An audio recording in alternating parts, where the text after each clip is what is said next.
നമ്മൾ ദിവസവും കാണുന്ന കാറിന്റെ കളർ, അല്ലെ ബൈക്കിന്റെ കളർ, അല്ലെ വലിയൊരു ബിൽഡിംഗുകൾ, അല്ലെ ക്ലോത്ത്, ഇത്രയും വ്യത്യസ്ത നിറങ്ങൾ ഈ ലോകത്ത് എവിടെ നിന്നാണ് വന്നതെന്ന് നിങ്ങൾ എപ്പോഴും ചിന്തിച്ചിട്ടുണ്ടോ?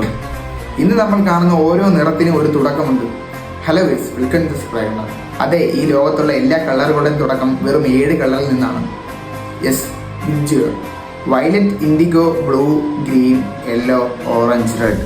ഇവയാണ് പ്രകൃതിയുടെ അടിസ്ഥാന കളറുകൾ എന്ന് പറയുന്നത്.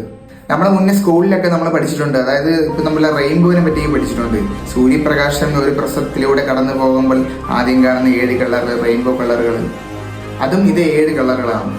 ഇവിടെ നിന്നാണ് ഇന്ന് നമ്മൾ വാഹനങ്ങൾക്ക് ഉപയോഗിക്കുന്ന ആയിരക്കണക്കിന് കളറുകളുടെ ഷെയ്ഡ്, ടോണ്, മെറ്റാലിക്, പേൽസ് എല്ലാം വരുന്നത്. അപ്പൊ ഇതോടുകൂടി തുടങ്ങുകയാണ് എന്റെ കളർ ലൈബ്രറി സീരീസ് എപ്പിസോഡ് 1.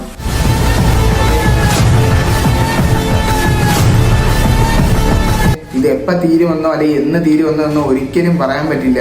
കാരണം അത് അത്രത്തോളം ഉണ്ട്. നമ്മൾ ഈ കളർ ലൈബ്രറിയെ പറ്റി പഠിക്കാൻ നിന്നീൽ തന്നെ ഒരിക്കലും തീരാത്തൊരു കാര്യമാണ് ഈ ഒരു കളർ ലൈബ്രറി, അല്ലെ കളർ ചാർട്ട്, അങ്ങനെയുള്ള കാര്യങ്ങൾ. ഞാനും ഇപ്പോഴും പഠിച്ചുകൊണ്ടിരിക്കുകയാണ് ഈ ഒരു കളർ ചാർട്ടിനെ പറ്റി. അപ്പം നിങ്ങൾ എൻ്റെ വീഡിയോയിൽ എന്തെങ്കിലും തെറ്റ് പറ്റി അല്ലെങ്കിൽ എന്തെങ്കിലും മിസ്റ്റേക്ക് പറ്റി എന്നുണ്ടെങ്കിൽ നിങ്ങൾ അപ്പം തന്നെ നിങ്ങൾ കമൻറ്റിൽ അറിയിക്കുക. ഓക്കെ.